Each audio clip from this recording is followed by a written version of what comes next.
Hey, what's up, friends? Welcome back to the channel. As always, my name's Anton. Hopefully all of you guys are having a fantastic day because we're going to be returning to TRACY CHAPMAN, and this time it's Baby Can I Hold You. And TRACY, yeah, you guys crushed it on the weekly vote because she won. It was actually pretty close. Celine Dion was like pretty neck and neck with TRACY, but TRACY came out on top. And this is Baby Can I Hold You, and this is a big shout to Ayla on the Patreon for requesting this song, so shout out to you. And yeah, so obviously Fast Car was magnificent. That song is special, man. I feel like there's just some songs that are just like special, and that one's special.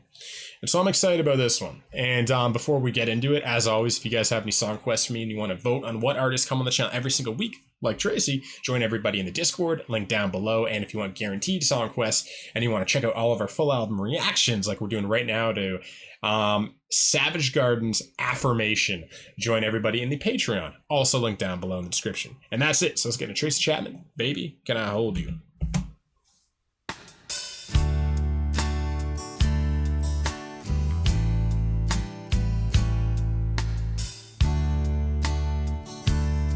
I love these like atmospheric music videos she does. Sorry, it's all that you can say. Man, nobody sounds like her, eh? It's just crazy. Like, obviously, like, you know, Fast Car had this like vocal dynamic, but it's right here when she sung Say, and she kind of had that. She comes down on the note. She has this like extremely throaty delivery, but it's like throaty does not do its service to how talented she actually is with her voice. Like, I've never heard anybody that sounds like TRACY CHAPMAN. And like now, like, you know, we're listening to the second song. Like, I feel like I'm coming home like to TRACY. You know what I mean? It's like not every artist can do that. Not every artist can create a world with their vibration, with their energy, with their voice. It's like, I feel like some artists, like Rob Thomas of Matchbox 20, he's one of these guys that he has such a rich voice, and TRACY has such a rich voice that it is literally like creating a house. It's like a foundation. It's like a world that you get enveloped within when you listen to her music. It's so potent. But let's go back 10 seconds for you guys. Sorry. Yeah, right there. You can say. Yeah, she just has this way of enunciation. Years gone by and still Very tortured delivery too. words don't come easily. Like sorry, like sorry.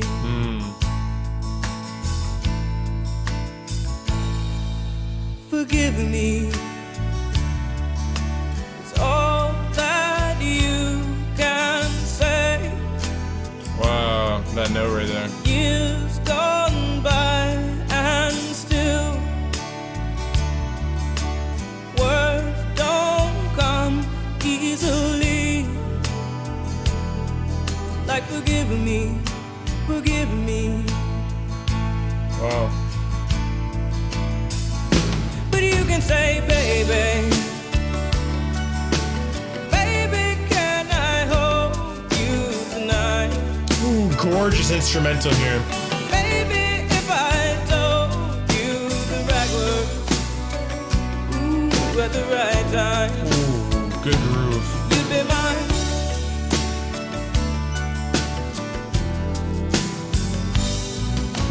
I love you. Ooh, I love the guitar. It's all that you can say. Years gone by and still words don't come easily. Like I love you, I love you. Wow. But you can That hits say, hard. baby, baby, can I hold you tonight?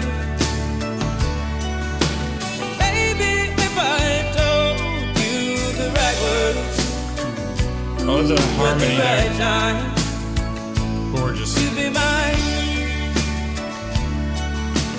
Baby, can I hold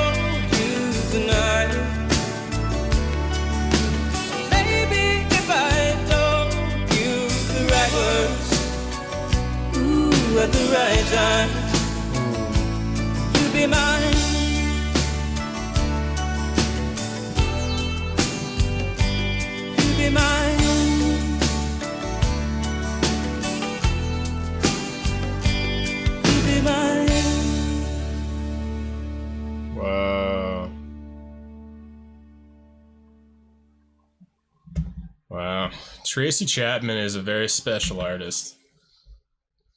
Like I said, and it's more than her voice. Her voice is magnificent too, and how unique and rich it is. But just her as a human being, she has such a sensitive soul, man. You can feel like she's just very observant. She feels very deeply. I'm sure when she's in relationships, yeah, things cut her to the bone because she lets all of it through, you know? She doesn't have those kind of walls. It's like she kind of instinctually understands that like walls kind of suffocate your spirit. And it's almost like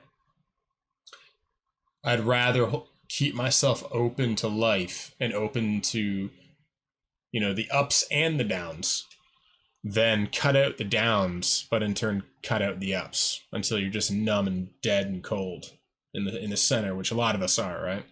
It's like, you know, a lot of time in adolescence, we kind of wall off our heart so we can survive the world.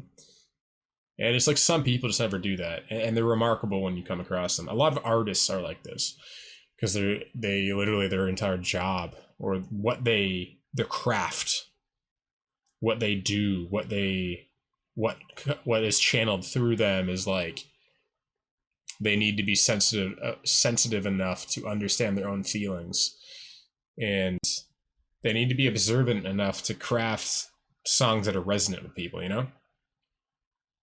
Yeah, just Tracy Chapman just has like another vibe to her. Like I just feel like she's just such a beautiful human being. And is she still making music? And even like this is 1988. Like there's nothing in 1988 that even feels like similar to her. You know what I mean? Maybe it's just the stuff that we do a lot of on the channel. Like we usually don't do stuff like this as much. Like kind of, I don't even know what you call this. This is like soul blues kind of thing. It's like blues, but it's different. Like she does it just differently, you know? The third single released from Tracy Chapman, this song has been covered on multiple occasions. Really? Neil Diamond. I've never heard any Neil Diamond. And Boyzone. The song sees a change in tone for the album and is more focused as a love song than social commentary. In this, Tracy tells her lover that all she needs to do is treat her well, to say sorry and to love her, and everything will be okay. Wow.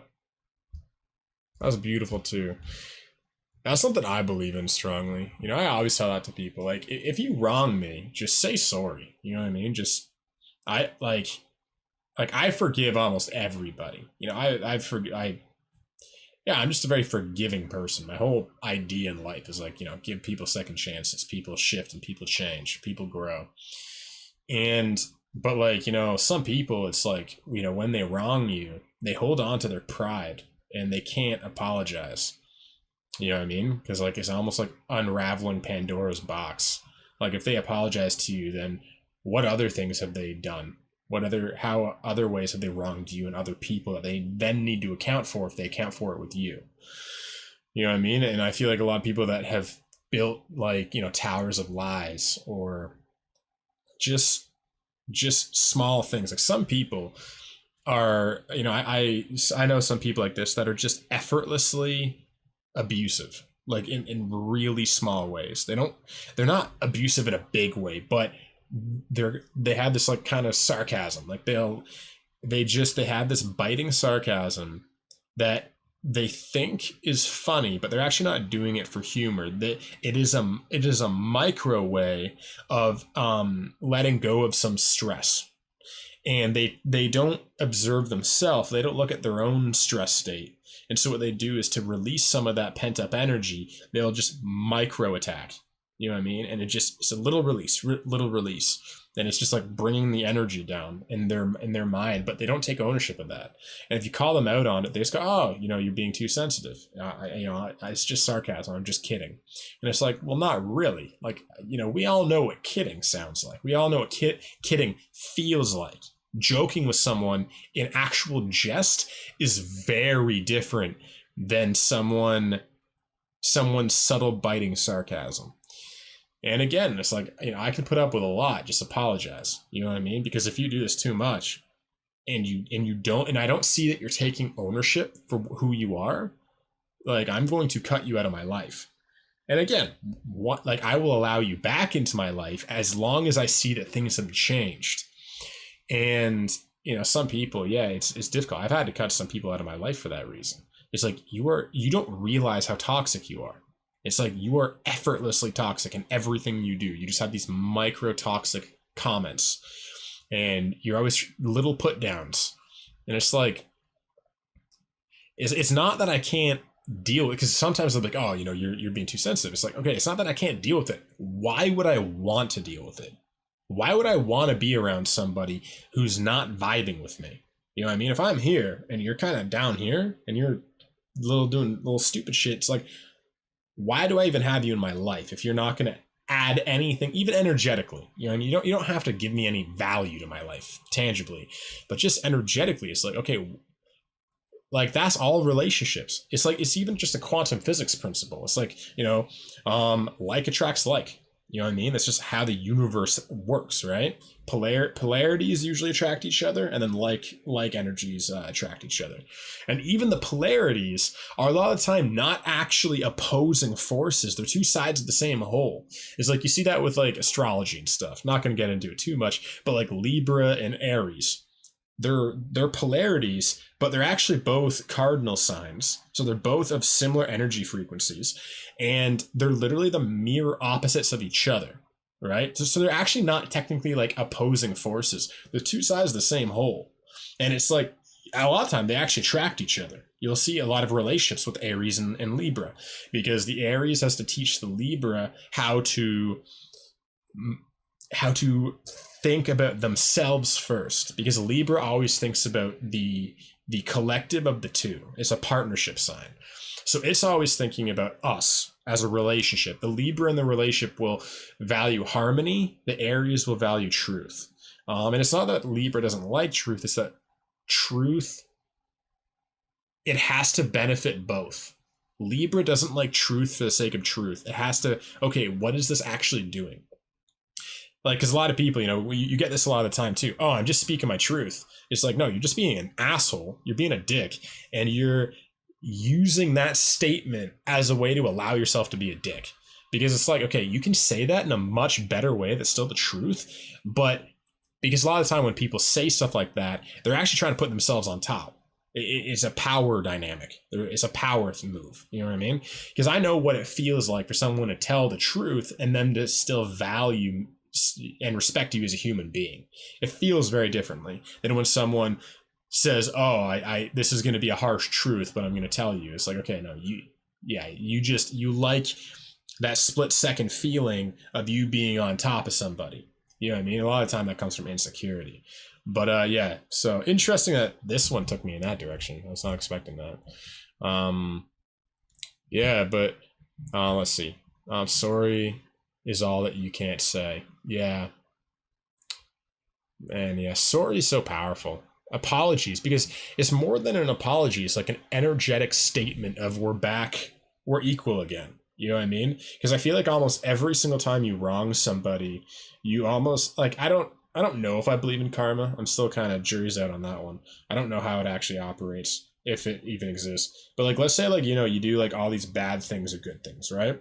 You can almost see it like a karmic thing. It's like, okay, you do good things, you know, you're gaining good karma, whatever. You do bad things, you're like losing karma, or you're gaining bad karma. Sorry, I feel when you're with negative karma is like an equalizer. Okay, cool. You say sorry and you actually realize what you did. You actually reflect on that. Cool. You know, we're back to zero. Like, I don't need you to do things for me. I'm not that kind of person. I don't need you to, because that's off balance. I think that creates an imbalance, because you get some relationships like this where somebody screws up, like they cheat, or I don't know, they're just a dick. And then the relationship still doesn't work because that person is now overcompensating and kissing ass or something. And that's still not a relationship. You don't want to be with someone who's kissing your ass, because then you want two people that are on a level playing field, or a very close to level playing field. And it's just like, it constantly just screws up the dynamics if there's any overcompensation at all. Like, good relationships, you just let each other get back to zero. Okay, we're back to good. You know, thank you. You know what I mean? We all screw up. We all fuck up. It's okay. I forgive you. done. Like, yeah, I think that's huge. But anyway, this was an amazing song. So thank you, Ayla, for requesting this one. And what other Tracy Chapman songs should we check out? Let me know down below. And if none of the patrons choose anything, I'll be coming to you guys for ideas. So let me know what your favorite Tracy Chapman songs are down below. And also, if you enjoyed this video and you want to help out with the YouTube algorithm, leave a like, leave a comment, and subscribe. And if you guys enjoyed what I talked about in this video or any videos, I have a podcast. So I interview a whole bunch of people. So if you want to check that out, also link down below. And lastly, I want to give a big shout out to my tier 3 patrons. So we got Kelly, Ayla, Charles, David, Jason, Laura, Mand, Matt, Melanie, Melissa, Merrick, Nora, Paul, Robbie, Scott, and Stu. So shout out to all of you guys, and I'll see all of you guys again tomorrow. I love you. Peace.